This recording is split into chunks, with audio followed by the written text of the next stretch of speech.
The big movie news this week involves Zach Braff and his Kickstarter campaign. Mm-hmm. This was interesting to me because this brings up an interesting debate. So Zach Braff wants to direct and star in a follow-up to Garden State, which was his hit indie film from years ago. So he's asking for $2 million, and he went to Kickstarter to get that money. He has a campaign that is running 30 days. Within this first 5 days or so, he's raised the $2 million, an extraordinary $1.5 million in basically the first 24-hour period. And then a lot of backlash started, and so the donation started to majorly slow down at that point. The backlash being, why should we use Kickstarter to fundraise for filmmakers who are already established and have a personal wealth when Kickstarter is intended for people that don't have the resources to make their own movies? So what do you guys think of that argument? Where do you fall there? I have a lot to say about this, good and bad. And I will say this. This is going to be very cynical, but I think the reason that Zach Braff and before this, Veronica Mars, and you guys can call me out on this if you want, it's because when you give the Kickstarter, I mean, you sort of know whether it's $10 or $30. I mean, I've given to a couple of different Kickstarter campaigns over my life. I know I'm never going to see that money back. You know, it's a foregone. You know, it's an investment. You know, it is an investment. You get like gifts or something in the mail. You know, they get depending on what the campaign is. But I think the reason Zach Braff is maybe he feels he doesn't have to pay the investors back. It's not like when you're making a Hollywood movie where you have like investors and they want to see a return on investment. Here, maybe he doesn't see that. I'm sort of, I get it, but I don't get it. I don't think Zach is as rich as everyone seems to think he is. I don't know if millionaire is I don't think people understand. Maybe from Scrubs he might have made money, but I don't think from his movie roles he has made money, if that makes sense. Well, he's definitely made a lot of cash off of Scrubs. But let me ask you this, though. He's got a lot of money. All you got to do is look at his home, and because they posted photos of his home, I mean, he's worth quite a bit. Well, then that throws my argument completely out the window. He's worth a ton more than anyone else that posts on Kickstarter to raise funds. More so than Paul Schrader or Bret Easton Ellis? Here's the other argument, though. I mean, you mentioned those other guys. I don't think that Paul Schrader could find financing from a studio for his Lindsay Lohan Canyon movie. No, that's true. Zach Braff actually did. I mean, he had a studio that was going to finance this movie. And he said that the reason he took it to Kickstarter was so he wouldn't have to compromise at all, because he knew the studio would dictate changes, changing the ending, changing blah, blah, blah, and he didn't want to sacrifice that. Isn't this a question of, like, I hate to bring this term in. I've never said this term in my life, but shouldn't this be sort of a question of free market, in some ways? Because, okay, so Zach Braff goes on Kickstarter and does this thing. That doesn't take away from any opportunities that lesser-known people might be able to get through Kickstarter. I mean, just because Zach Braff asks fans of his to contribute doesn't mean that those fans aren't going to contribute to other lesser-known things. So I don't see the big to do here. I mean, I think it's a perfectly fine alternative to going to a studio for those exact reasons. If you don't want to compromise your thing, just go directly to the people that you don't necessarily have to pay back or whatever, who want to see your product and want to see it in the best light possible. I agree with you, Dean, and I agree with everything you just said. Let me ask you both another question.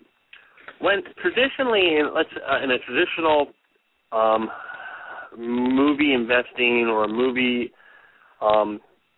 situation, when someone puts in money, they are automatically an investor in the film. Let me ask you this. What happens if several of the people, and I don't know if this will happen, but if the people who put in money, whether this or the Veronica Mars movie, these are the two big examples, start making demands. What if a fan says, hey, I want you to do this in the movie. You took my money. I want you to do this. I am an investor. That is a problem. No one has talked about that yet, but this is a very serious thing that I'm bringing up, because once someone puts in, I don't care who it is, once someone puts in money into the actual production, you are taught as a production assistant and you're taught in film school, once someone puts in money into your production, whether they are an investor, regardless of what it is, they can make demands. I mean, someone in Indianapolis can say, hey, Mr. Braff, I put in money. I want you to do this, this, and this in the film. They can do that. Well, is there anything in the rules, quote unquote, of Kickstarter that says that I don't know, I'm asking. Is there anything in the rules of Kickstarter that actually sort of prohibits that kind of thing? I don't know. I don't know if there is or not. The more troubling thing would be, what if he makes this movie, makes $100 million out of it, and the people that financed it say, "Hey, where's my cut?" So that's a great point. I'm sure there's something in Kickstarter that deals with that in the rules and regulations of using it. Mm-hmm. But the main argument is, look, this is a rich guy that can bankroll his own movie. Why is he asking us to pay for his movie? And then on top of that, when it comes out, to pay for it again. That's got people. The $1 million question.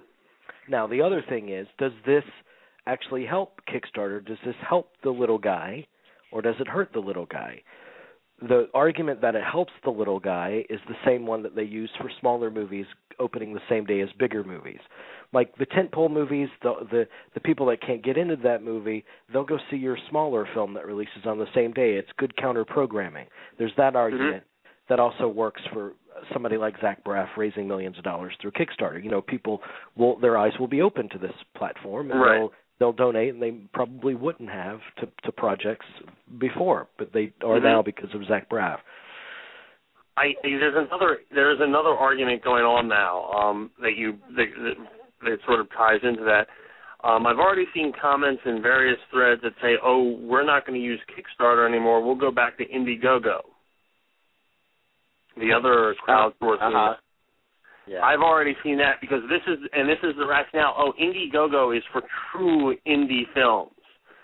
So we're already seeing that discussion blossom in the last couple of days. Yeah. Let me ask you this, though. I mean, I think Kickstarter is a good thing, and I'm surprised, although there's any of us could go out and say, oh, we're starting a Kickstarter to make a movie or anything, and not make a movie and just steal all the money. I've seen that done, too. Well, we should go on Kickstarter and do the documentary that we're talking about and everything. So, Dean, you're a genius. Thank you. That's it. There you go. Folks, there you go. Send us money. Hold on. There will come a point, of course, where it'll get ridiculous. I mean, we don't want to see Jack Nicholson getting up there asking. I mean, that's not going to happen. Well, wait. Why wouldn't that be? We've been, one of the things that we've been talking about all this year, is how hard it is to get a movie made, even by A-list people at the top of their game are having trouble getting. It's very hard to get a studio movie financed. I mean, who is this?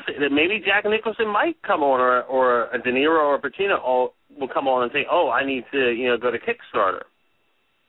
That could that's coming. I do think that is coming. That'll be another level of this discussion. I would say that would be wrong, but. I mean, with somebody like Zach Braff, I mean, he's not a huge star. I mean, he's doing okay, but I mean, he's been rather out of the spotlight for a little while now. So, and that can be, detrimental to somebody's career. So, I don't know. I feel like on this level it's fine, but if it gets to if Tom Cruise gets on there and starts getting, it's going to be something else entirely. There will be a snobbery taking place, and Terry, you're already touching on it with the Indiegogo thing. Mm-hmm. If people start to feel like they're too big for their britches, and they're, the wealthy are actually using it instead of the working Joe struggling to get something made. then I'm sure that people will say, "Oh, it's like what happened to Sundance. Sundance is no longer independent. And Sundance is this big machine, this big business machine, and it's another example of the corporations taking over, all the mom and pops." And I'm sure that's going to happen with Kickstarter. It's starting to happen already. Yeah, I can see that happening eventually. Yes, I suppose so. But shouldn't it be hard to make a movie? I mean, shouldn't it be hard to make a movie? Oh, it should be hard to. It should be hard to make a movie, certainly. But it is. It's hard still, regardless. It's still hard to finance a movie. It's even harder for distribution. Well, you know what? That's exactly. I read an interview today with Paul Schrader, and he was saying that he was first saying that the future of movies, of people going to a theater and sitting down and watching a movie together, is kind of limited. It's not going to be like that forever. And he thought that the hard thing today is not getting your movie financed. The hard thing today is getting anybody to go and see it. He said, who's going to go and see this movie that you make? That's a good point. I mean, that's a great point. And he said that when he was on our show. Well, yeah, he made headlines by saying that 5 years ago on our show, that movies are dead. But his problem is that people did see the movie and they didn't like it, and even festivals wouldn't show it. He's talking from a position of somebody that probably has made a terrible movie. I mean, it's got to hurt though. This film was two high-profile festivals have rejected it. Well, we all know too, though, that there are plenty of really good movies that nobody goes to see either. So, well, no, that's very true. You're absolutely right, Dean. I mean, you're very right. Well, what I'm saying when I say that it should be hard to make a movie, what I'm saying is the cream rises to the top. I mean, the movie making has become so democratized now, and it greatly so. People that didn't have the opportunity to pick up a camera and make their own movie because they didn't have the finances for it. It becomes more open to them to explore and get their hands on stuff. That's great, but there's just as many bad independents as commercial mainstream movies. Right. Some people just shouldn't make movies.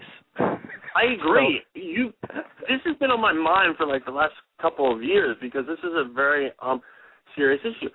Yes, because you can make the movie, or the means are easier than it was 10, 15 years ago, doesn't mean that everyone should make a movie.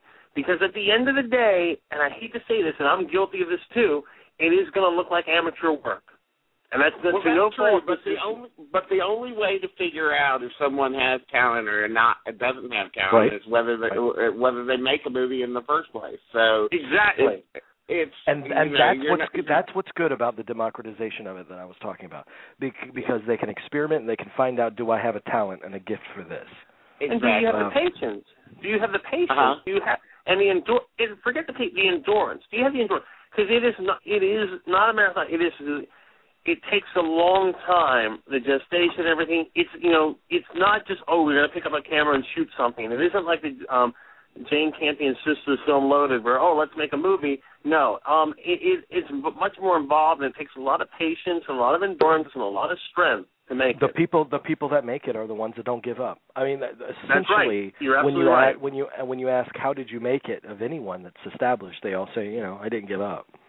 And is Kickstarter just a platform that allows for more bad movies to be made? And is that good for the art form? I don't know, but here's a statistic that I posted the other day. There's 6 Kickstarter-funded films that have actually been nominated for the Oscars. And one of them, one of the foreign films, won last year. Mm-hmm. Right. So this is really kind of the wave of the future. There's something that's exciting about it, and that the audience has a direct line to the filmmaker, and they dictate what they want to see.